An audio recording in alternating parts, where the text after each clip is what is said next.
श्री गणेशाय नमः। ओम श्री सरस्वत्यै नमः। ओम श्री गुरुभ्यो नमः। श्रुतिस्मृतिपुराणानाम् आलयं करुणालयं नमामि भगवत्पाद शङ्करं लोकशङ्करं। शङ्करं शङ्कराचार्यं केशवं बादरायणं सूत्रभाष्यकृतौ वन्दे भगवन्तौ पुनः पुनः। ईश्वरो गुरुरात्मेति मूर्तिभेदविभागिने व्योमवद्व्याप्तदेहाय दक्षिणामूर्तये नमः। योऽन्तः प्रविश्य मम वाचमिमां प्रसुप्तां सञ्जीवयत्यखिलशक्तिधरस्वधाम्ना। अन्यांश्च हस्तचरणश्रवणत्वगादीन् प्राणान् नमो भगवते पुरुषाय तुभ्यम्। वंशी विभूषितकरान्नवनीरदाभात् पीताम्बरादरुणबिम्बफलाधरोष्ठात् पूर्णेन्दुसुन्दरमुखादरविन्दनेत्रात् कृष्णात् परं किमपि तत्त्वमहं न जाने। वसुदेवसुतं देवं कंसचाणूरमर्दनं देवकी परमानन्दं कृष्णं वन्दे जगद्गुरुम्।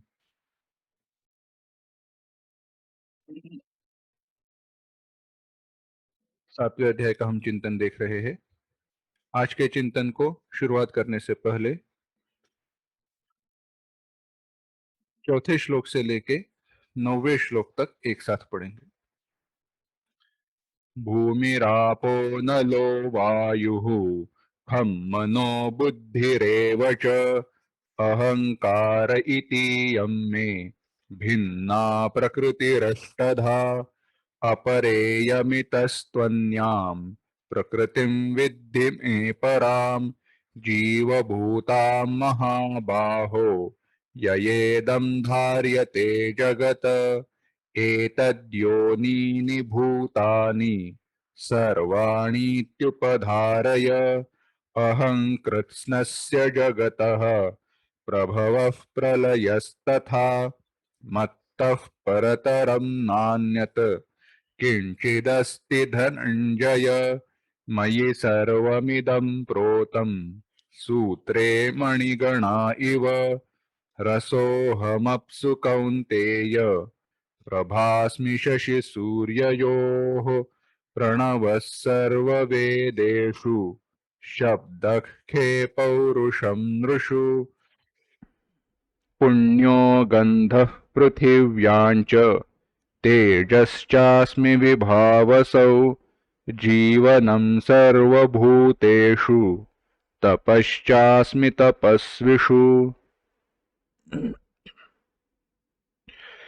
भगवान अब अपनी विभूतियों का चिंतन बता रहे हैं। विभूति ऐसे शब्द यहाँ पे तो उपयोग नहीं किया गया है, पर यहाँ पे भगवान कहते हैं यह मेरी प्रकृति है। भगवान ने कहा मेरी दो प्रकार की प्रकृति है, एक पर है और एक अपर है। अपर जो है वह श्रेष्ठ है।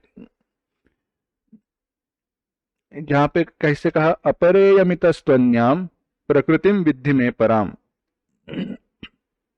मेरी जो एक अपर प्रकृति है जो माया रूपी है, प्रकृति रूपी है, जहां पे पंचमहाभूत, अव्यक्त, हिरण्यगर्भ इत्यादि के सारे आते हैं। और एक पर प्रकृति है जो जीवगत चैतन्य रूप है। इन सब जीवों में, सब में जो जीवन है, चेतना है, जो इन सबको धारण कर रही है, वह मेरी एक प्रकृति, वह है पर प्रकृति। इन सबका कारण में हूं। विचार हमने देखा था, भगवान सारे जगत का कारण है। कारण है माने कैसा है, तो उत्पत्ति का स्थान, स्थिति का स्थान और लय का स्थान। थोड़ा फिर से विचार करते हैं तो बात स्पष्ट हो जाएगी। भगवान कहते हैं एतद् योनीनि भूतानि सर्वाणीत्युपधारय अहम कृष्णस्य जगतः प्रभवः प्रलयस्तथा मत्तः परतरं नान्यत् किंचिदस्ति धनंजय मयि सर्वमिदं प्रोतं सूत्रे मणिगणा इव।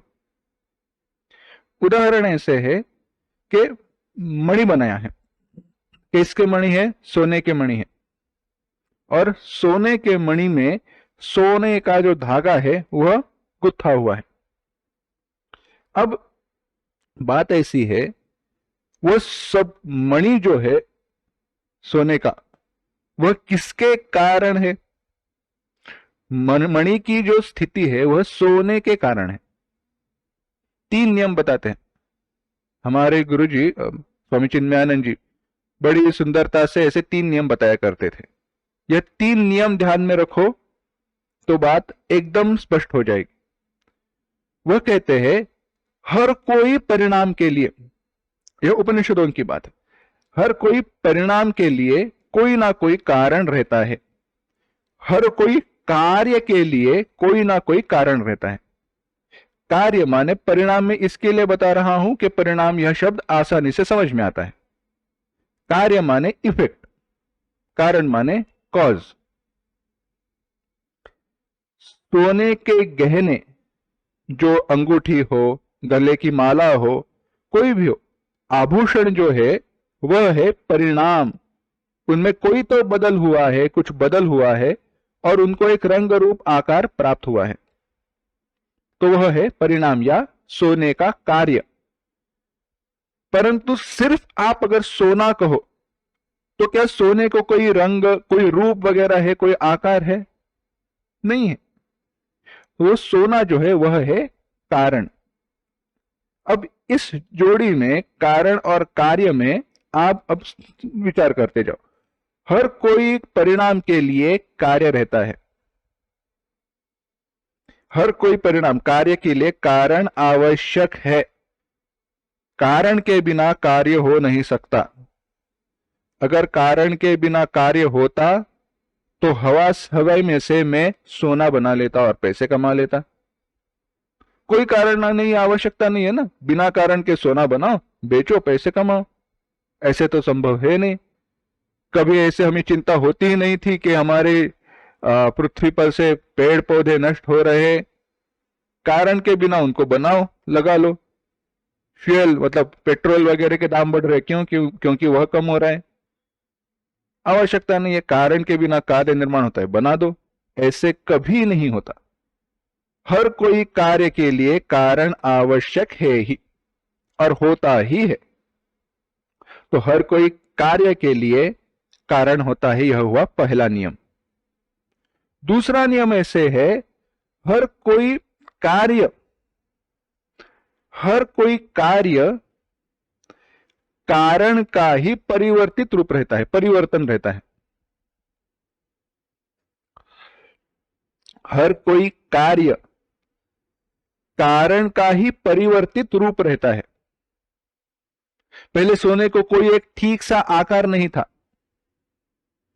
पर जब उसको पिघलाकर, उसको मूस में डालकर, वो जो उसका ढांचा रहता है उसमें डालकर उसको आकार दिया गया, तो उसको क्या हुआ? एक आकार प्राप्त हुआ, गहने का हो, अंगूठी का हो।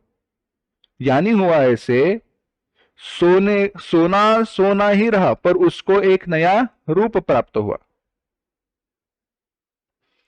यानी हर कोई कार्य कारण का ही भिन्न भिन्न अंग रूप रहता है, अलग परिवर्तित रूप में रहता है।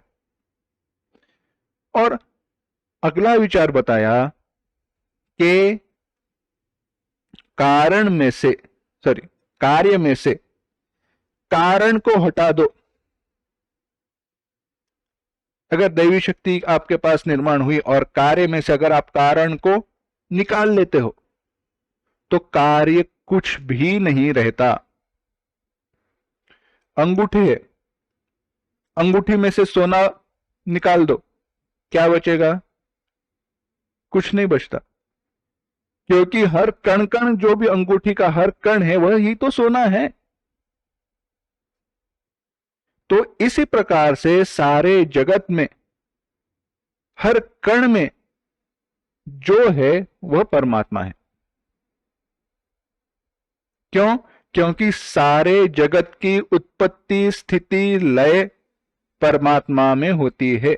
इसलिए जैसे अंगूठी का निर्माण, अंगूठी की स्थिति और पिघलाने के बाद अंगूठी का लय सोने में ही है। जैसे सोना अंगूठी के उत्पत्ति स्थिति लय का स्थान है, वैसे ही भगवान भी इस जगत के उत्पत्ति स्थिति लय का स्थान है। यानी हुआ ये कि भगवान इस जगत का कारण है। पर वह कैसे है यह भी हमने देखा था। वह कुम्हार जैसे मटके बनाता है वैसे भिन्न नहीं है। कुम्हार या सुनहार अपना गहने या मटका जब बना देते हैं तो वह उनकी निर्मिति से भिन्न रह जाते हैं। भगवान वैसे नहीं है। भगवान उस निर्मिति में स्वयं भी प्रवेश करते हैं। तत्सृष्ट्वा तदेवानुप्राविशत तदनुप्रविश्य सच्चत्यच्चाभवत उपनिषदों में आया। उन भगवान सृष्टि का निर्माण करते हैं, पर उनको पता है उनसे भिन्न कहीं से सृष्टि निर्माण हो नहीं सकती, तो वह अपने आप से ही सृष्टि का निर्माण करते हैं और उसमें ही प्रवेश कर देते हैं। कैसे? तो उदाहरण बताया। उपनिषदों ने कहा कि लूता तंतु, जैसे मकड़ी रहती है ना, मकड़ी जाल बनाती है। वह जाल किससे बनाती है? वह अपने शरीर से ही जो कोई एक स्राव निकलता है उससे ही बनाती है। मकड़ी उसी जाले में घूमती रहती है और बाद में उसी जाले को इकट्ठा करके खा जाती है। यथोर्णनाभिसृजते गृह्णते च। तो इस प्रकार से भगवान कारण है, हमें पता चला, हमने मान लिया। पर अगला प्रश्न यह है, हम समझे कैसे?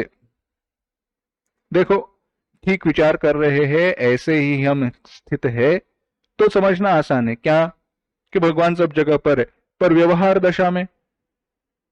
दशा में ऐसे हम चिंतन करते बैठे बैठे तो बाकी काम कौन करेगा? एक मजे में बात बता रहा हूं, समझ लेना। आप कुछ खरीदने के, सब्जी खरीदने के लिए गए हो, सब्जी खरीदने के लिए गए, हर सब्जी को देख रहे हो और क्या कहा है? सब में भगवान देखना है। तो अच्छा, यह ऐसे है, तो वहां पे सब्जी खरीदोगे, अच्छी सब्जी है बुरी है वह देखोगे और सब्जी वाले को गिनकर पैसे दोगे, या वहीं पे बैठे रहोगे? नहीं है ना।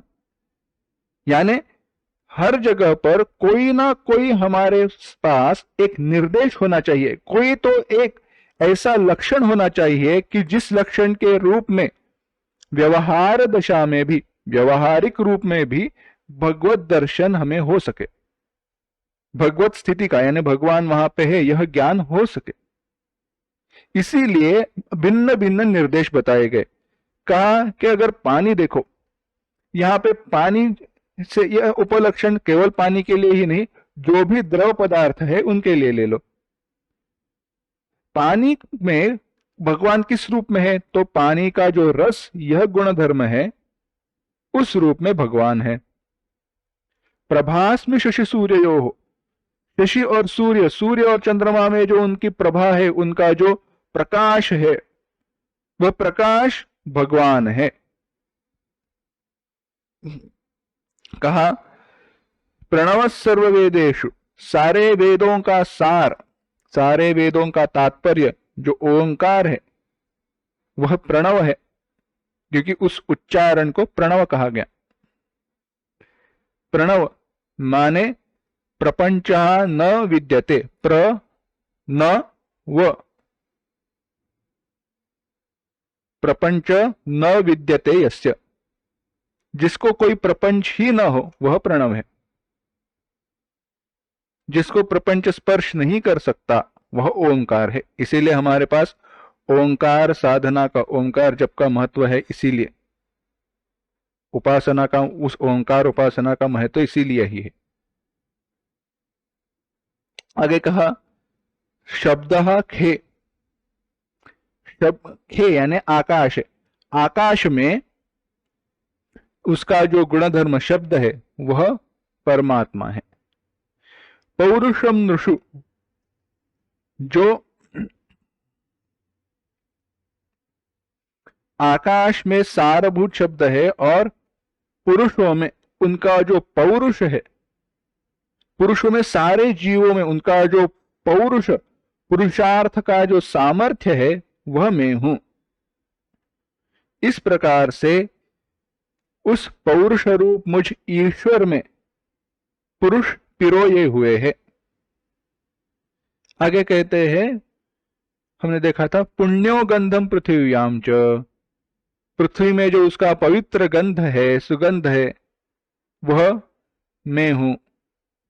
उस गंध के द्वारा पृथ्वी मुझ में पिरोई गई है। आगे कहा तेजस चास्मि विभावसौ, विभावस अग्नि में जो तेज है वह मैं हूं। जीवनम सर्वभूतेषु, सारे भूतों में जो उनका जीवन है, जिसके कारण प्राणी जीते हैं, वह मैं हूं। और तपस्वियों में उनका जो तप है वह मैं हूं। तपस्वियों का जो तप सामर्थ्य है, उनका जो तप है, उस तप के द्वारा यह सारे तपस्वी मुझ में पिरोए हुए हैं। अब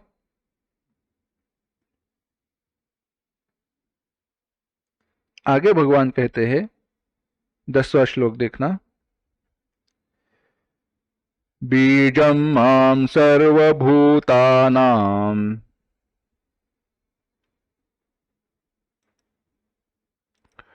विद्धि पार्थ सनातनम्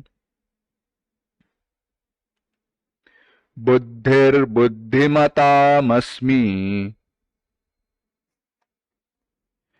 तेजस्तेजस्विनामहम्। एक साथ, बीजं मां सर्वभूतानां विद्धि पार्थ सनातनम् बुद्धिर्बुद्धिमतामस्मि तेजस्तेजस्विनामहम्। भगवान आगे कहते हैं और कोई लक्षण और बताते हैं। कहते हैं, हे पार्थ, हे अर्जुन, माम मुझे, सर्वभूतानां सनातनम बीजम, सारे भूतों का जो सनातन बीज है, विद्धि, उससे वही तुम जानो। बुद्धिमताम बुद्धि, जो भी बुद्धिमान है, उन बुद्धिमान पुरुषों में, विद्वानों में जो उनकी बुद्धि है वह मैं हूं। बुद्धि माने यहां पे विवेक शक्ति, केवल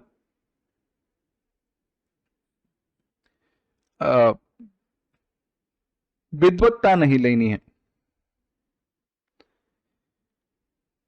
यहां पे थोड़ा आगे बाद में विचार करेंगे इसका।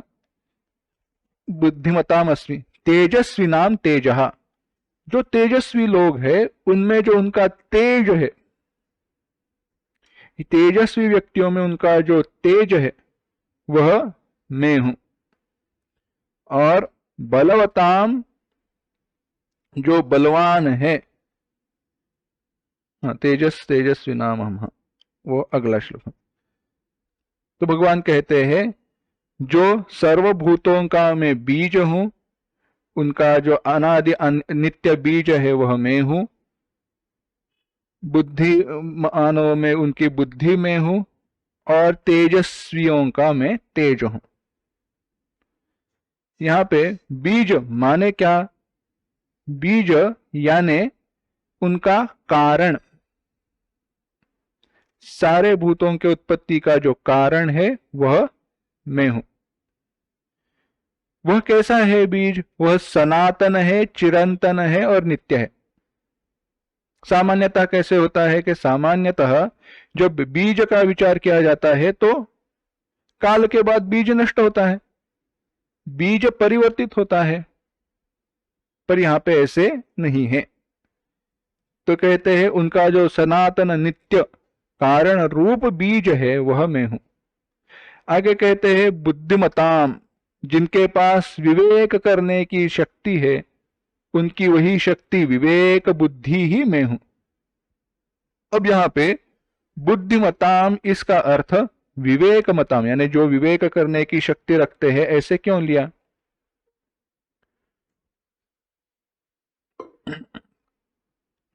तो विद्यावान गुणी अति चातुर, हनुमान चालीसा में आया ना, विद्यावान गुणी अति चातुर राम काज करिबे को आतुर। तो वहां पे पूज्य श्री राजेश्वरानंद सरस्वती जी बड़ा सुंदर व्याख्यान किया करते थे। वह कहते थे कि विद्यावान कहा, विद्वान नहीं कहा। हनुमान जी को क्या कहा? विद्यावान कहा, विद्वान नहीं कहा। तो क्यों ऐसे? तो वह जो संदर्भ है वह यहां पे है। बुद्धिमान कहा, पर बुद्धिमान का अर्थ करते हुए भगवान श्री आदि शंकराचार्य जी ने, भाष्यकार ने यहां पे विवेकमताम ऐसे किया, क्योंकि बुद्धि, केवल बुद्धि या विद्वत्ता, इसका अर्थ यह नहीं कि वह व्यक्ति विवेक कर पाए। विद्वान तो कई सारे हैं ना। रामायण का ही चिंतन करना है, रामायण में ही देखना है, तो विचार करके देखिए रावण कितना विद्वान था। सारे ग्रंथों का अभ्यास किया हुआ था, प्रचंड ज्ञानी था, प्रकांड पंडित था वह, पर विद्वान था। तो विद्वान और विद्यावान फर्क क्या है? एक का एक सोचता है यह विद्या मेरी है, और दूसरा सोचता है यह विद्या भगवत कृपा है। एक के पास विद्वत्ता का अहंकार रहता है और एक के पास विद्वत्ता का विनय रहता है। विद्या विनयेन शोभते, उस विनय के साथ, उस नम्रता के साथ ही विद्या खिल उठती है। और ऐसी विद्या, ऐसा ज्ञान किस काम का, जिस ज्ञान के द्वारा मैं यह विवेक, यह भेद ही न कर सकूं कि क्या मुझे दुख दे रहा है और क्या मेरे सुख का कारण है। विचार करके देखिए, आज बहुत हम ज्ञानी हो जाएंगे, हुए हैं, पर फिर भी यह संसार हमारे दुख का कारण है, इस पर हमारा विश्वास नहीं है। लगता है संसार में कोई तो ऐसी वस्तु होगी जो मुझे सुख देगी, और कैसा सुख? चिरकाल तक टिकने वाला। यह हमें विश्वास है ही नहीं कि केवल परमात्मा ही ऐसे है जो मेरे सुख का कारण हो सकते हैं। नहीं हमें पता, नहीं हमारा विश्वास ऐसे है। इसीलिए भाष्यकार यहां पे कहते हैं विद्यावान, बुद्धिमताम। बुद्धिमान माने विवेकी। हनुमान जी विवेकी है, हनुमान जी नम्र है, हनुमान जी को अपने बुद्धि पर, अपने विद्या पर गर्व है नहीं, नम्र है वह। अगर आप विचार करके देखिए मानस का या फिर वाल्मीकि रामायण का, वाल्मीकि रामायण में आने के बाद वह जो संवाद है हनुमान जी और प्रभु श्री राम जी में, पढ़ने जैसा है, बहुत सुंदर है। हनुमान जी जब जो जैसे बात करते हैं, उस बात को देखकर वहां पे राम जी लक्ष्मण जी को बोलते हैं, सुनाते हैं कि देखो, अगर किसी के साथ बात करनी है तो कैसी करनी चाहिए, हमारा मत प्रदर्शन कहना है, बात बतानी है तो कैसी बतानी चाहिए। हनुमान जी ने जैसे हमें बात बताई है, उसे देखकर मुझे, मेरा यह विश्वास है कि इन्होंने जरूर चारों वेदों का, सारे व्याकरणों का, शास्त्र ग्रंथों का अभ्यास किया है, क्योंकि ऐसा उस ग्रंथों का, उन ग्रंथों का अभ्यास किए बिना कोई भी व्यक्ति ऐसा सुंदर भाष्य भाषण कर ही नहीं सकता।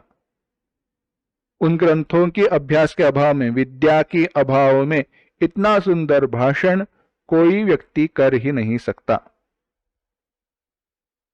और वही हनुमान जी मानस में जब प्रभु श्री राम जी से मिलते हैं तो उनसे क्या कहते हैं?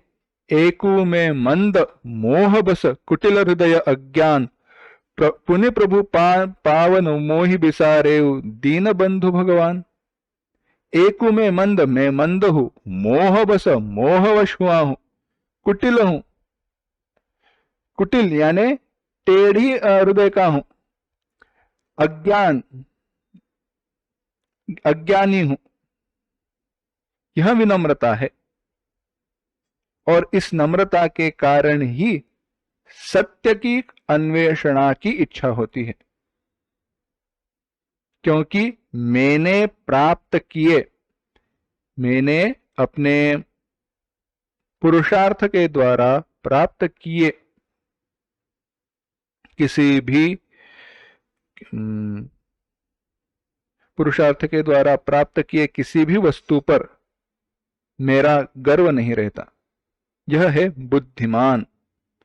और इन बुद्धिमानों का जो विवेक है, विवेक की शक्ति है, भगवान कहते हैं वह मैं हूं। तेजस तेजस्वी नाम हम, जो तेजस्वी है यानी प्रभावशाली पुरुष है, उनका तेज, उनका प्रभाव मैं हूं। अंत में यह इनको सबको कैसे समझना है अगले श्लोक के बाद देखेंगे। पहले अगला श्लोक देखते हैं। भगवान आगे कहते हैं,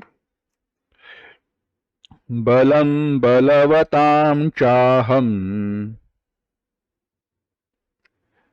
कामराग विवर्जितम धर्मा विरुद्धो भूतेषु कामोऽस्मि भरतर्षभ। एक साथ, बलम बलवताम चाहम कामराग विवर्जितम धर्मा विरुद्धो भूतेषु कामोऽस्मि भरतर्षभ। भगवान कहते हैं, बलवताम बलम, जो भी बलवान है, शक्तिमान है, उनका जो बल है वह मैं हूं। पर कैसा? काम राग विवर्जितम, ऐसा बल जिसमें तृष्णा और आसक्ति नहीं है। काम तृष्णा इच्छा, राग आसक्ति, इच्छा और आसक्ति रहित, ऐसा यह है, बल है।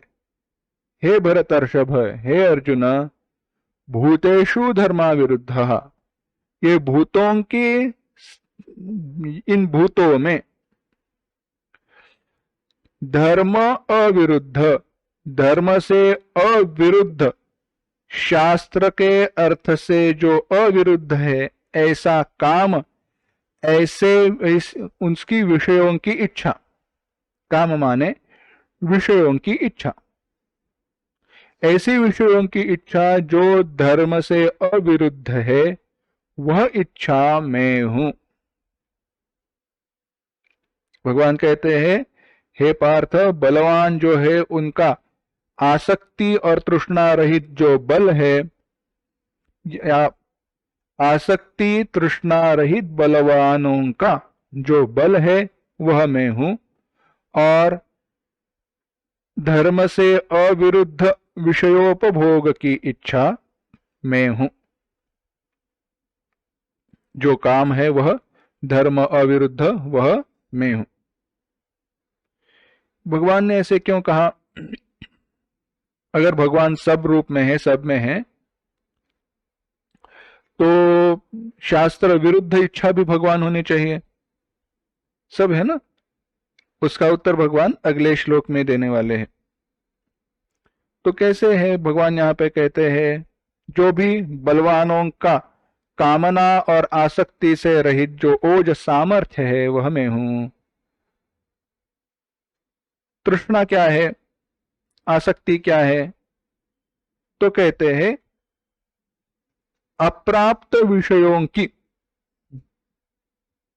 जो तृष्णा है, जो विषय मुझे अभी प्राप्त नहीं है, जो विषय अभी मुझे प्राप्त नहीं है, उनकी प्राप्ति की इच्छा माने काम है। और प्राप्त विषयों में जो प्रीति तन्मयता है, उसका नाम है राग या आसक्ति। इच्छा और आसक्ति, फर्क क्या है? जो प्राप्त नहीं है उसके प्राप्ति होने का जो इच्छा है वही है काम, यानी इच्छा। और जो विषय प्राप्त है उनमें तन्मयता कि ये छूटे ही ना, ये मेरे साथ ही रहे, ऐसी जो हमारी इच्छा है उसे कहते हैं आसक्ति। और ये आसक्ति कभी भी आ सकती है, इसीलिए उसको आसक्ति कहते हैं। तो ऐसी है आसक्ति है। ऐसी आसक्ति और तृष्णा रहित जो बल है वह मैं हूं। माफ करना।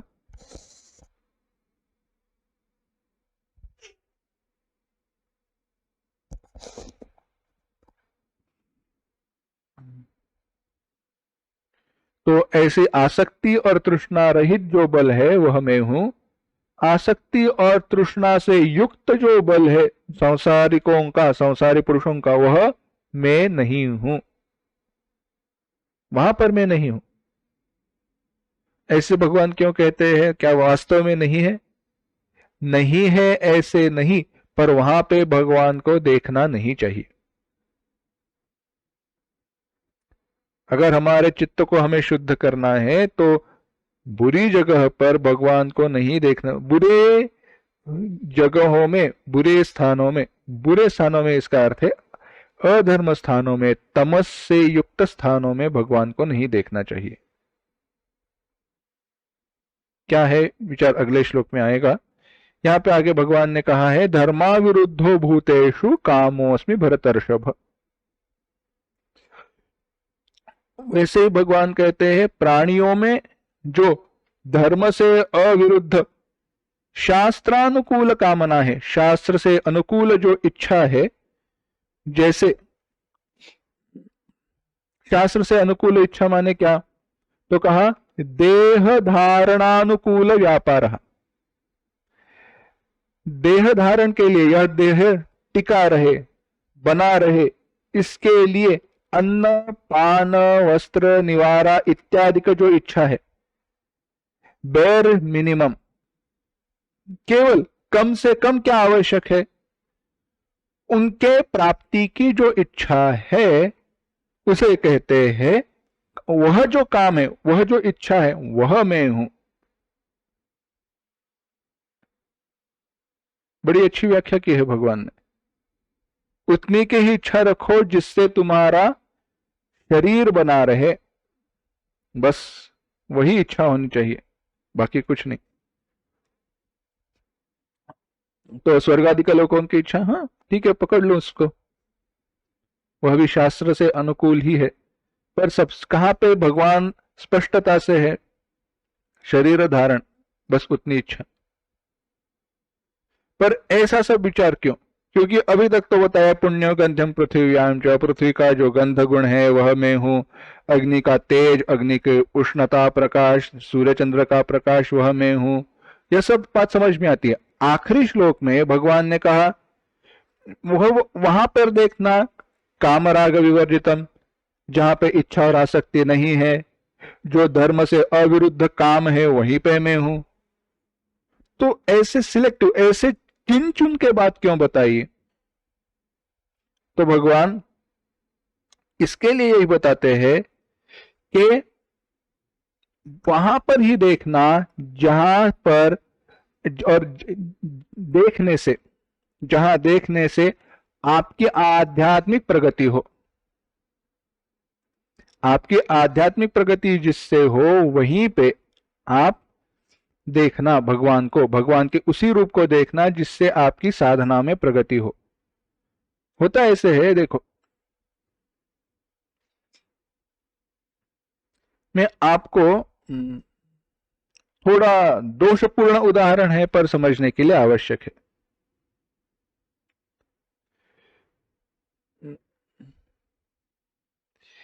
रास्ते से आप जा रहे हो, रास्ता है, और अगर मैं आप कहूं रास्ता है, और अगर मैं आप कहूं आपको मलमूत्र दिखाई दिया, श्वान का हो, पशु का हो, कोई भी हो, गोबर नहीं है, तो मन में क्या भाव निर्माण होता है? एक घृणा, एक द्वेष या तिरस्कार उत्पन्न होता है कि नहीं, एक गंदेपन का जो भाव निर्माण होता है वो दूषित करता है ना हमारे अंतःकरण को। इच्छा तो नहीं होती वहां से पास से गुजरने की। अगर जगह है तो हम बाजू से दूर से निकल जाते हैं। अगर कचरे की जगह कहीं गाड़ी है, सामने है और पीछे हम है, हम रास्ता बदल देते हैं, दूर से चले जाते हैं। क्यों? क्योंकि वह गंदगी को देखकर हमें एक घृणा, हमें एक हमारे मन में विकार उत्पन्न होता है, विकृति उत्पन्न हो जाती है और हमें वह चाहिए नहीं, क्योंकि वो दोष हमारे मन में निर्माण होता है। मानसिक ही है, माना, परंतु निर्माण होता है। अगर वहां पर हम अच्छे विचार लाने की क्षमता नहीं रखते हैं तो वहां पर देखना ही नहीं चाहिए। थोड़ा आगे बढ़कर बताता हूं। जब तक बुरे को भी अच्छा देखने की क्षमता हमारे मन में नहीं है तब बुरे को बिल्कुल भी नहीं देखना चाहिए। जो भी वस्तु दोषपूर्ण है उसको बिल्कुल भी नहीं देखना चाहिए। क्यों? क्योंकि वह हमारे मन को दोष पूर्ण बनाती है। वह हल्के से क्यों न हो, संस्कार हमारे मन में बन जाते हैं। कब वह संस्कार बाहर चले आए पता नहीं। इसीलिए जो कुछ भी अच्छा है, सात्विक है, वहीं पर भगवान को प्रथमता से देखना चाहिए। और अगर ऐसी बात है तो यह आवश्यक है। क्या आवश्यक है? बलम बलवताम चाहम कामराग विवर्जितम। ये जो बात बताई कि काम राग विवर्जित बल में भगवान को देखना चाहिए इत्यादि, वह आवश्यक हुआ। तथा वैसे ही भगवान आगे कहते हैं, ये चैव सात्विका भावाः राजसास्तामसाश्च ये मत्त एवेति तान् विद्धि न त्वहं तेषु ते मयि। ये चैव सात्विका भावाः राजसास्तामसाश्च ये मत्त एवेति तान् विद्धि न त्वहं तेषु ते मयि।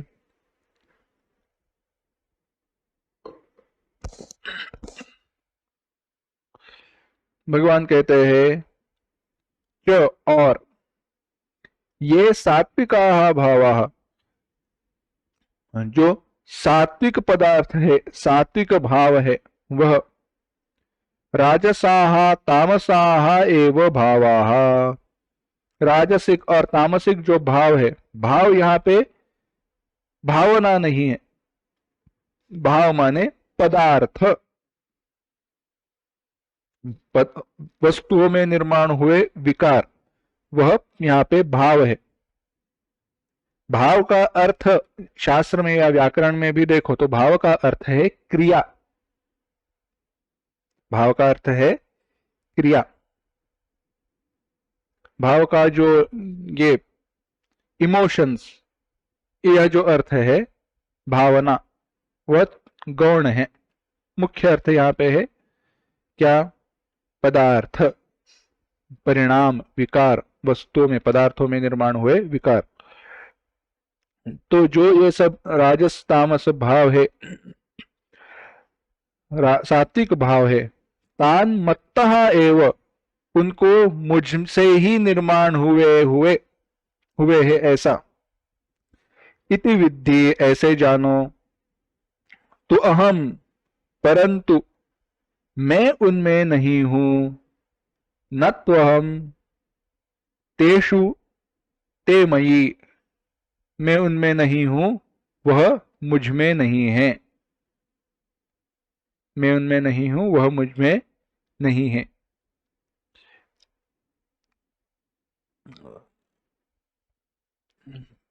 मैं उनमें नहीं हूं, और यहाँ पे उनमें नहीं हूं, वह वे मुझ में नहीं, नहीं ऐसे लेना। न तो हम, यानी मैं उनमें नहीं हूं, ते मयि भिन्न करना, न तो हम तेषु, मैं उनमें नहीं हूं, परंतु ते मयि वह मुझ में है, यानी मैं उनके अधीन नहीं हूं, वह मेरे अधीन है। भगवान कहते हैं इसमें जो भी सात्विक राजसिक पदार्थ है, तामसिक पदार्थ है, वह मुझसे ही निर्माण हुए हैं, पर मैं उनके अधीन नहीं हूं, वह सारे मेरे अधीन हैं। कहते हैं भगवान जो सात्विक उत्पन्न हुए भाव है, माने पदार्थ है, जो राजस यानी रजोगुण से उत्पन्न हुए, तमोगुण से उत्पन्न हुए भाव पदार्थ है, उन सब में या प्राणियों के अपने अपने कर्म के द्वारा जो कुछ भी भाव उत्पन्न होते हैं, वह सब मुझसे ही उत्पन्न हुए हैं, ऐसे अर्जुन तुम जानो। जो कुछ भी प्राणियों के द्वारा कर्म करने के कारण जो भी उत्पन्न हुआ है, कहां से उत्पन्न हुआ है? ईश्वर से ही उत्पन्न हुआ है। अर्थ क्या हुआ? हमें प्राप्त होने वाला हर कर्म फल ईश्वर से उत्पन्न हुआ है, ईश्वर का सामर्थ्य है, ईश्वर की सत्ता है, यानी हर कर्म फल में भगवान है, चाहे वो अच्छा सुखदायक हो या दुखदायक हो। और जब ऐसे हो तो कभी दुख होगा ही नहीं। कैसे हो? दुख का कोई लेश ही नहीं रहता। तो भगवान कहते हैं यद्यपि ऐसे है, वह मुझसे उत्पन्न हुए हैं, मेरे कारण उत्पन्न हुए हैं, फिर भी एक बात जानो, भगवान कहते हैं न तो हम तेषु, मैं उनके अधीन नहीं हूं, उनके वश में नहीं हूं, ते मयि वह मेरे वश में है। यद्यपि वे मुझसे उत्पन्न होते हैं, तथापि मैं उनमें नहीं हूं, उन जो भाव है, सांसारिक भाव है, उनमें नहीं हूं, वह सारे मेरे वश में है। अब कैसे है देखना, भगवान जो है ना, भगवान यहां पे एक बहुत सुंदर बात बता रहे हैं, न तो हम तेषु ते मयि। ये सारे जो विषय है उनसे तो हम भिन्न हो नहीं सकते। क्यों? क्योंकि उनका और हमारा कारण समान है। जब तक देह है तब तक विषयों का संग छूट नहीं सकता, तो भी छोड़े कैसे? तो विषयों के संग को बदल दो, विषयों के संग के स्वरूप को बदल दो। अभी हमारा विषयों के साथ संग कैसा है? हम विषयों के अधीन हैं, तो उसके उस संग को बदल दो, विषयों को अपने अधीन कर दो। जब विषय हमारे अधीन, हमारे वश में आते हैं, तब विषय हमें दुख पहुंचा नहीं सकते। कोई एक वस्तु है, उसके कारण दुख क्यों होता है? दुख इसीलिए होता है कि वस्तु का विरह हो जाता है, वस्तु के साथ वियोग होता है। अब वस्तु का वियोग क्यों हुआ? क्योंकि हम परतंत्र है, उसी को बदल दो। अगर वस्तु हमारे वश में है तो उसका वियोग कब करना है, कब नहीं करना है, यह हमारे ऊपर निर्भर रहेगा। तो यह होगा हमारी सत्ता में, यह होगा विषयों का हमारी वश में रहना। अब ऐसे जो साक्षात परमात्मा परमेश्वर है, कैसे है? नित्य शुद्ध बुद्ध मुक्त, नित्य शुद्ध है, नित्य बुद्ध है, नित्य मुक्त है, वह सारे भूतों में स्थित है। संसार रूप दोष बीजों को भस्म करने वाले हैं। यह सब कुछ होने पर भी, ऐसे होने पर भी, सब जगह पर भगवान होने पर भी प्रश्न यह आता है, हम उनको पहचान क्यों नहीं पाते? जगत उनको क्यों नहीं पहचान पाता? है ना? भगवान सामने है, हर जगह पर है, पर हमें उसका भान ही नहीं होता। क्यों नहीं होता? तो वही खेद भगवान यहाँ पे प्रकट करते हैं। भगवान कहते हैं, 13वां श्लोक देखना, त्रिभिर्गुणमयैर्भावैः एभिः सर्वमिदं जगत् मोहितं नाभिजानाति मामेभ्यः परमव्ययम्। त्रिभिर्गुणमयैर्भावैः एभिः सर्वमिदं जगत् मोहितं नाभिजानाति मामेभ्यः परमव्ययम्। भगवान कहते हैं, त्रिभिः गुणमयैः भावैः, त्रिभिः गुणमयैः भावैः, यह त्रिभिः तीन गुणमयैः, तीन गुणों के द्वारा, तीन गुण विकार रूप पदार्थों के द्वारा। कैसे, कौन से पदार्थ है? वो तीन गुण यानी सात्विक, राजसिक, तामसिक नहीं, वह गुण हुए, पर गुणों के जो भाव है, विकार है, गुणमय भाव, गुणों के विकार क्या है? राग, द्वेष, मोह। इसके द्वारा इदम जगत, यह जो जगत है, मोहितम, मोहित हुआ रहता है। और इन तीन गुणों के, राग, द्वेष, मोह, इनके कारण, अविवेक को प्राप्त होने के कारण, एभ्यः परम अव्ययम माम, इस सारे जगत के परे रहने वाले मुझ अव्यय परमात्मा को यह न अभिजानाति, ये जानते नहीं हैं।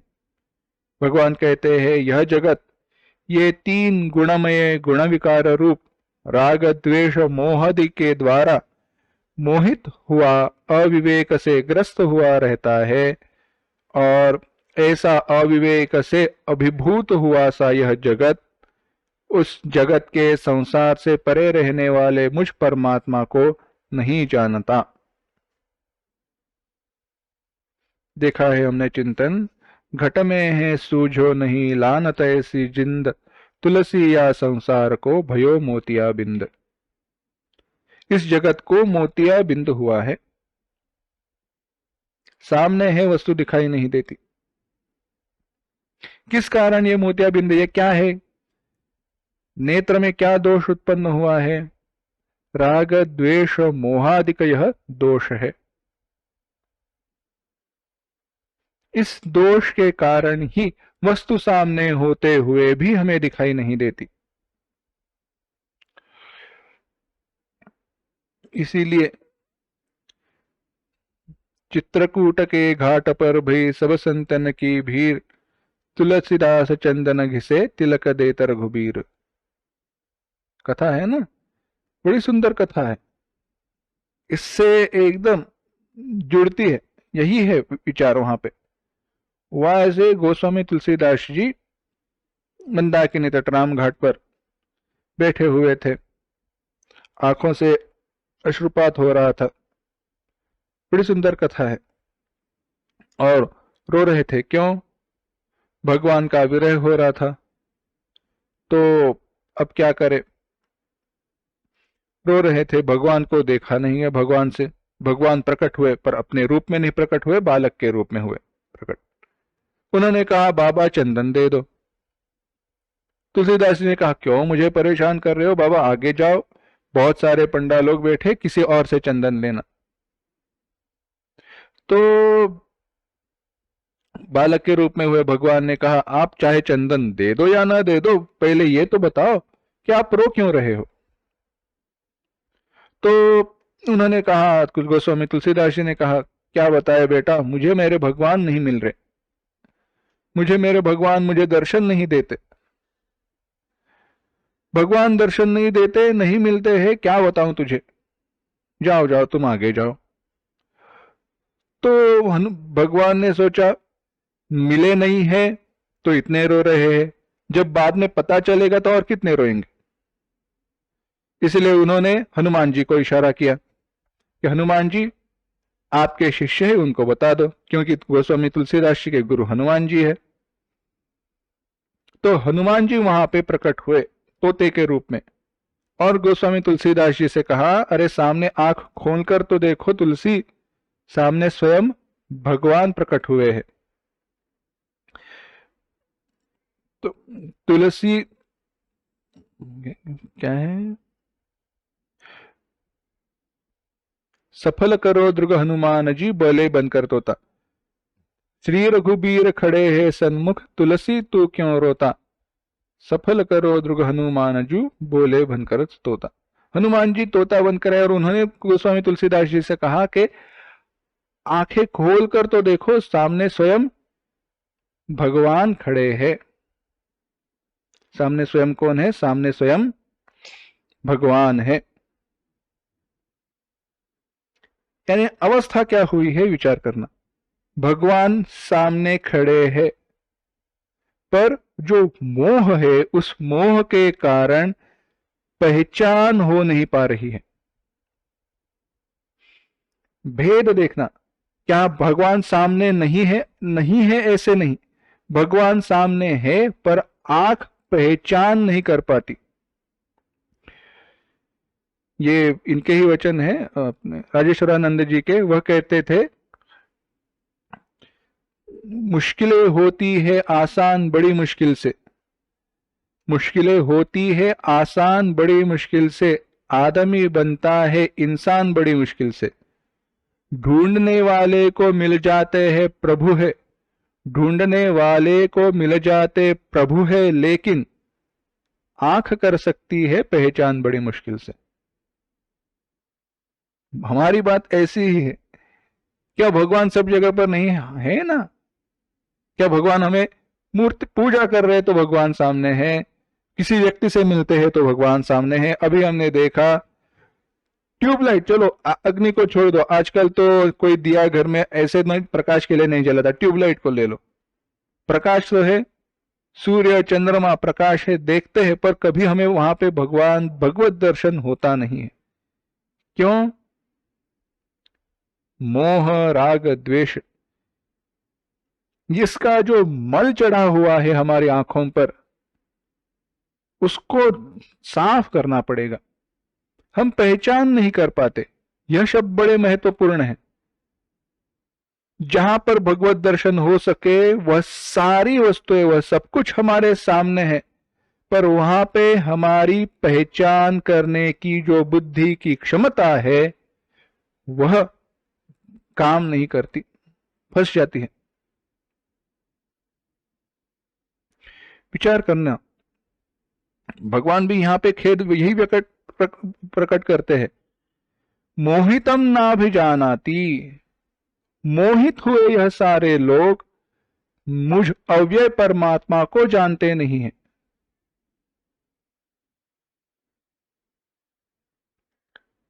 इसी बात को संत ज्ञानेश्वर जी महाराज ने बड़ा सुंदर कहा। वह कहते हैं, ये सारे लोग क्या कुछ नहीं करते, पूजा करते हैं, उपासना करते हैं, स्वर्ग आदि लोकों की प्राप्ति के लिए सारे प्रयत्न करते हैं, पर मदचिवाजी असता जेणे मी दुर्हावे पंडुसुता, त्यासी पुण्य से म्हणता जीवन तुटे काई। भगवान कहते हैं, पूजा करते हैं, किसकी करते हैं? मेरी ही पूजा करते हैं, और मेरी पूजा करते पर संकल्प क्या है?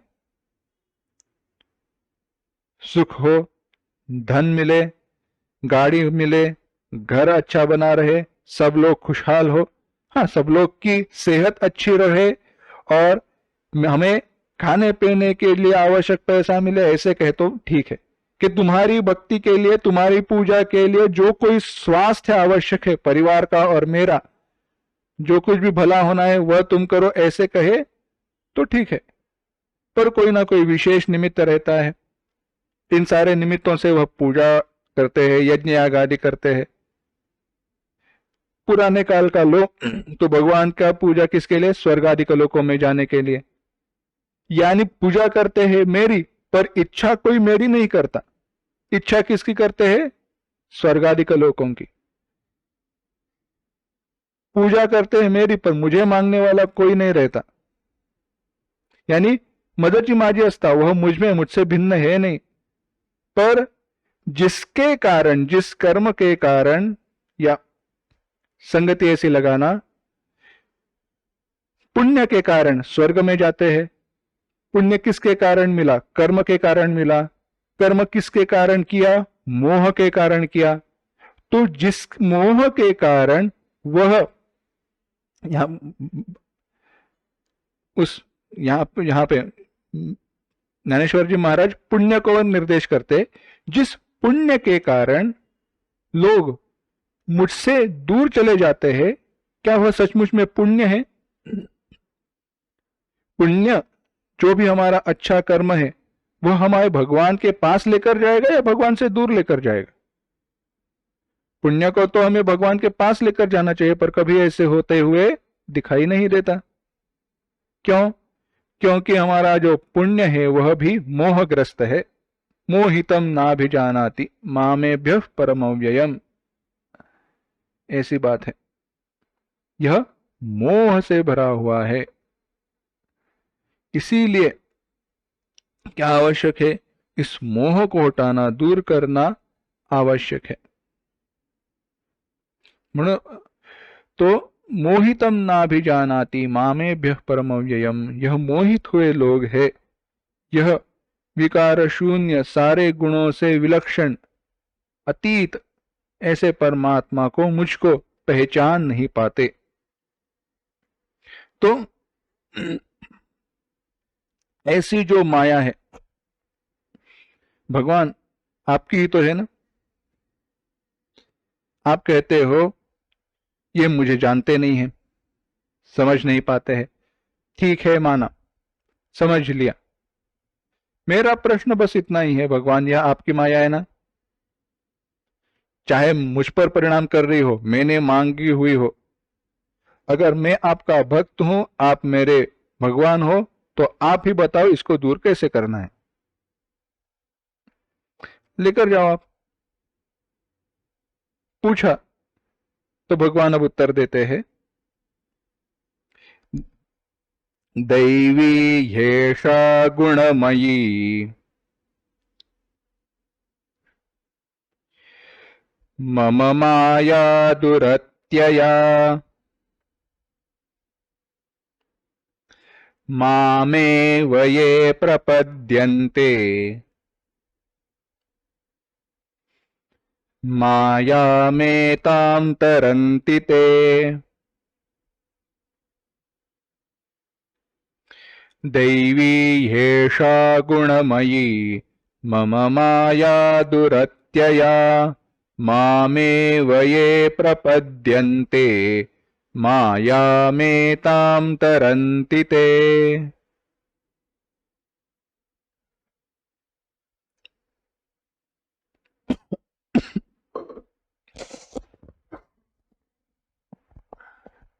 तो भगवान कहते हैं, ही क्यों? दैवी ह्येषा गुणमयी, ऐषा मम माया, यह जो मेरी माया है वह दैवी, मुझसे उत्पन्न हुई अलौकिक, गुणमयी, सत्वादि गुणों से युक्त, सत्व रज तमो गुण से युक्त जो माया है, दुरत्यया, अत्यया लांग कर जाना, दुरत्यया जिसको बड़ी कष्ट के साथ, बड़ी मेहनत के साथ ही लांघ कर जाया जा सकता है, लांघा जा सकता है, ऐसी यह माया है। अगर उसको लांघ कर जाना है तो बड़े कष्ट होंगे। ऐसी माया है, उसको कौन लांघ कर जाते हैं? मामेव ये प्रपद्यन्ते, जो मुझे प्राप्त होते हैं, माया में ताम तरंतिते, वही इस माया को लांघ कर जा सकते हैं। भगवान कहते हैं लोग मोहित हो जाते हैं, बात सही है। वह क्यों, क्या होता है? यह जो माया है वह मेरी अलौकिक है, गुणमयी है, सात्विक, सत्व, रज, तम, इन 3 गुणों से युक्त है, और यह बड़ी कष्ट के साथ ही लांघी जा सकती है, लांघ कर कोई बड़े कष्ट के साथ ही जा सकता है। और जो मुझे प्राप्त होते हैं वही इसको लांघ कर जा सकते हैं। बताओ, भगवान कहते हैं यह जो दैवी माया है वह मेरी शक्ति है। कैसी है? त्रिगुणात्मक है, सत्व, रजो और तमो गुण से युक्त है, सात्विक, राजसिक, तामसिक, तीनों गुणों से युक्त है।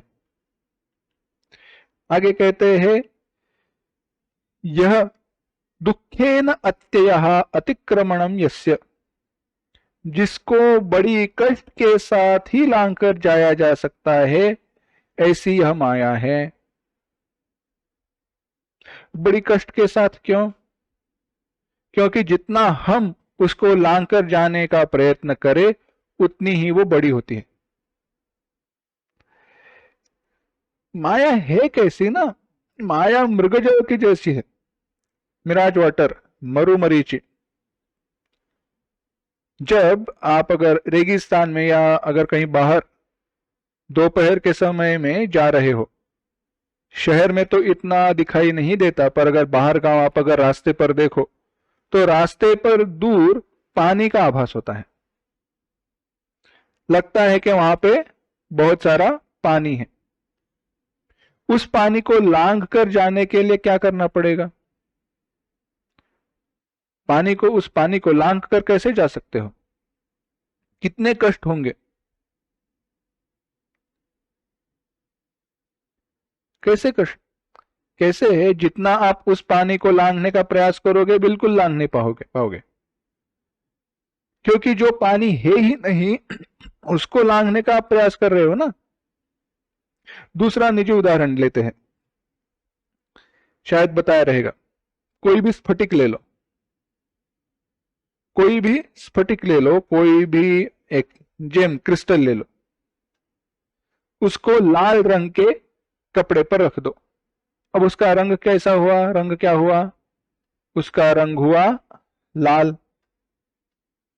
अब उस जिसका रंग लाल हुआ है उसको आप दूर करने का प्रयास करो तो स्फटिक को कितना घिसना पड़ेगा, कितना साफ करना पड़ेगा कि जिसके बाद उस स्फटिक पर चढ़ा हुआ जो लाल रंग है वह नष्ट हो जाएगा। कौन सा साबुन इस्तेमाल करना पड़ेगा, कौन से साबुन का उपयोग करना पड़ेगा, कई कितने सालों तक उसको घिसना पड़ेगा, या एक बार घिसने से चला जाएगा? जाएगा ही नहीं। क्यों? क्योंकि वह लाल रंग कभी उस स्फटिक का था ही नहीं। माया भी ऐसी ही है, अपने सामर्थ्य पर, अपनी अहंकार के बलबूते पर अगर आप उसको लांघने का प्रयास करो, कष्ट ही ज्यादा होंगे, फल कोई नहीं मिलेगा। इसलिए भगवान कहते हैं मेरे शरण में जो आते हैं, जो मुझे, इसीलिए जो सारे धर्मों को छोड़कर भगवान कहते हैं मामेव ये प्रपद्यन्ते। मामेव ये प्रपद्यन्ते माने क्या? जो सारे धर्मों को छोड़कर अपने अपने ही आत्मा, अपने ही स्वरूप मुझ मायापति ईश्वर में सर्वात्म भाव से शरण आते हैं, यानी सबके हृदय में आत्मरूप से स्थित मेरे परमात्मा स्वरूप को जो शरण आते हैं, उस परमात्मा स्वरूप मुझे जो शरण आते हैं, सर्वात्म भाव से शरण ग्रहण कर लेते हैं, वही सारे भूतों को मोहित करने वाली इस माया से तर जाते हैं, इसके पार हो जाते हैं। तात्पर्य यह है, वही जो उस परमात्मा को शरण जाते हैं, वही इस संसार के सारे बंधनों से छूट जाते हैं। बड़ा सूक्ष्म विचार है। यह कैसे होता है, विचार करते हैं।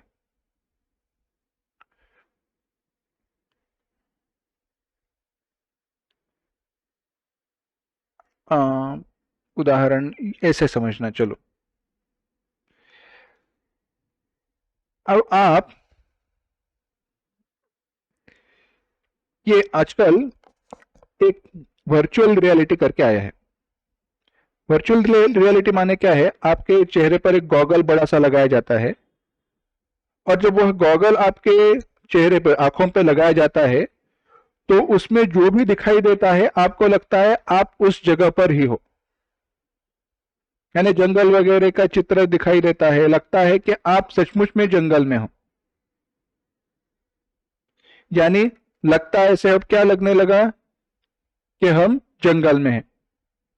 चलने का ऑप्शन है, आप जितना चलना शुरू करोगे उसमें तो जंगल में घूमते रहोगे। रेगिस्तान भी दिखाई दे सकता है, रेगिस्तान भी लगा सकते हो, तो रेगिस्तान में जाओगे। सब कुछ वर्चुअल, सब कुछ एक मायामय जगत है, और वहां पे आप बैठे हो। प्रश्न मेरा यह है, उसको लांग कर जाना है। समझो आप जंगल में फंस गए हो, वहां पे वो गॉगल आपने चढ़ाया है, गॉगल आपने चढ़ाया, और अब आप कल्पना कर रहे हो। क्या कल्पना कर रहे हो? जो दिख रहा है उसी कल्पना कर रहे हो कि मैं जंगल में फंसा हूं, रेगिस्तान में हूं, कुछ भी हो। अब वहां से आप बाहर कैसे निकलोगे? हेलीकॉप्टर से निकलोगे, चलकर निकलोगे, क्या करोगे?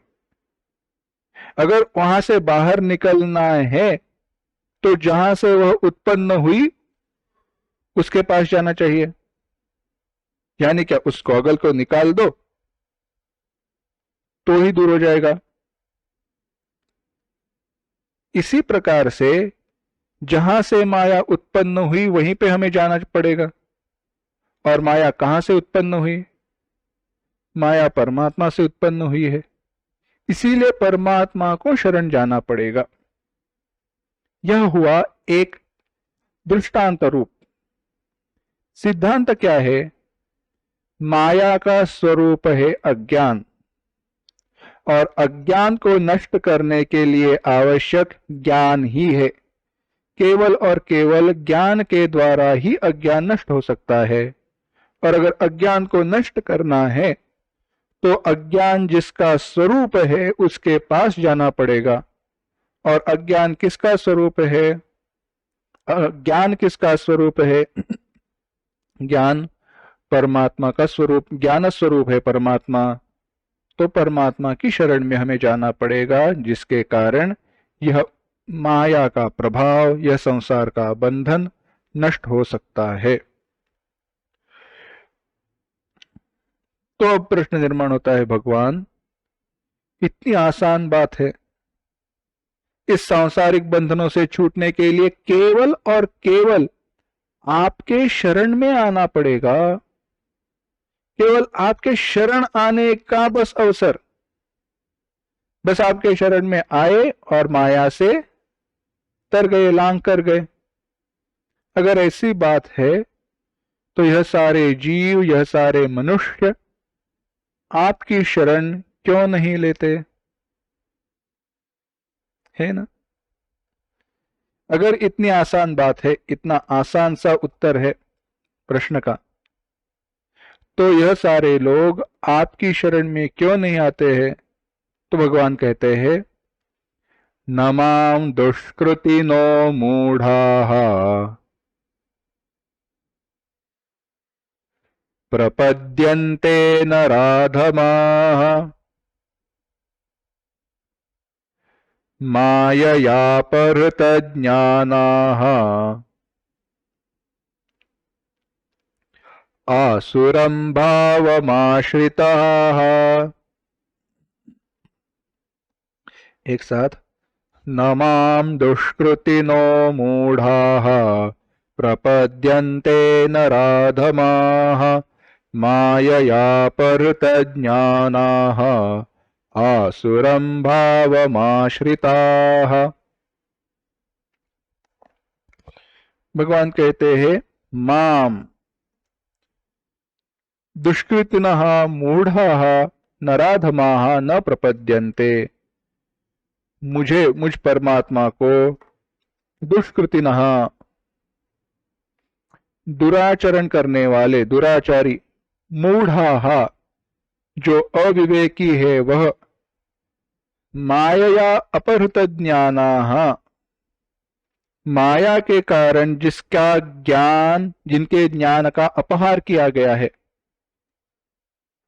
माया के द्वारा जिनका ज्ञान चुरा लिया गया है। आसुरम भावमाश्रिताः, आसुर भाव का जिन्होंने आश्रय लिया है। नराधमाः वह अधम लोक, माम मुझे, न प्रपद्यन्ते शरण नहीं आते। भगवान कहते हैं, दुराचरण करने वाले अविवेकी, दुराचारी, दुष्कृतिनः दुराचारी, अविवेकिनः मूढ़ाः अविवेकी, मायया अपहृत ज्ञानाः जिनके ज्ञान का अपहरण माया के द्वारा, माया के कारण किया गया है। आसुरम भावमाश्रिताः जिन्होंने आसुर भाव का आश्रय लिया है, ऐसे अधम लोग मुझे शरण नहीं आते। ऐसे ही लोग मुझे शरण में नहीं आते। क्यों नहीं आते? इच्छा ही नहीं है, विश्वास ही नहीं है, मानते ही नहीं है। ये सारे लोग अपने अहंकार पर, अपने कर्म बुद्धि पर ज्यादा विश्वास रखते हैं। बड़ा सुंदर विचार है, एक सूक्ष्म विचार है, बताते हैं और आज के चिंतन को समाप्त करते हैं। इसका विचार, इस श्लोक का विचार थोड़ा और अगली बार करेंगे। देखो, रावण प्रचंड ज्ञानी था, विद्वान था, परंतु कभी भगवत दर्शन नहीं कर पाया। उसने तपस्या करके ब्रह्मदेव जी से, भगवान ब्रह्मा जी से वर को प्राप्त किया है। स्वयं परमात्मा भगवान श्री विष्णु से युद्ध किया है, पर कभी उनका दर्शन कर नहीं पाया। क्यों? क्योंकि वह, देखो, उसने तपस्या करके भगवान शिव जी को भी प्रसन्न किया था, शिव जी का बड़ा भक्त था, पर हुआ ऐसे कि उसने कभी भी, चाहे भगवान शिव जी हो, भगवान ब्रह्मदेव जी हो, ब्रह्मा जी हो, या भगवान विष्णु के जी हो, राम के रूप में आए, प्रभु श्री राम जी के रूप में आए भगवान विष्णु को हो, इन तीनों को कभी परमात्मा रूप में देखा ही नहीं। रावण का भाव यह था कि जैसे बाकी सारे देवता है, इंद्रादिक देवता, इनसे यह शक्ति में, सामर्थ्य में श्रेष्ठ है, और मैंने किए हुई तपस्या या कर्म का फल देने के लिए यह बंधे हुए हैं। बस इनका सामर्थ्य क्या है? बहुत सामर्थ्य है, बात सही है, पर वह मैंने किए हुए कर्म का फल देने के लिए बंधे हुए हैं। मैं इनकी शरण में नहीं हूं, मैं इनके वश में नहीं हूं। वास्तव में हम सब उस परमात्मा की शरण में है, पर यह बात रावण ने कभी भी नहीं मानी। हम भी ऐसे ही कभी कभी विचार करते हैं, हमें यह पसंद नहीं है कि मैं किसी की वश में हूं, यह भाव हमें पसंद नहीं है, और इस भाव के कारण ही किसी की शरण में जाने का सामर्थ्य होते हुए भी हम शरण नहीं जाते। भगवान को हम शरण क्यों नहीं जाते? क्योंकि मेरा आयु, मेरा सब कुछ किसी दूसरे के वश में है, यह भावना ही हमें पसंद नहीं है। ऐसी भावना जिनमें बहुत तीव्र रहती है, ऐसे ही ये लोग रहते हैं। दुष्कृतिनः मूढ़ाः नराधमाः। क्यों यह लोग भगवत प्राप्ति की इच्छा नहीं करते, इसका विचार हम करेंगे, पर अगली बार करते हैं। ओम असतो मा सद्गमय तमसो मा ज्योतिर्गमय मृत्योर्मा अमृतंगमय। ओम शांति शांति शांति। हरि ओम। श्री गुरुभ्यो नमः। हरि ओम।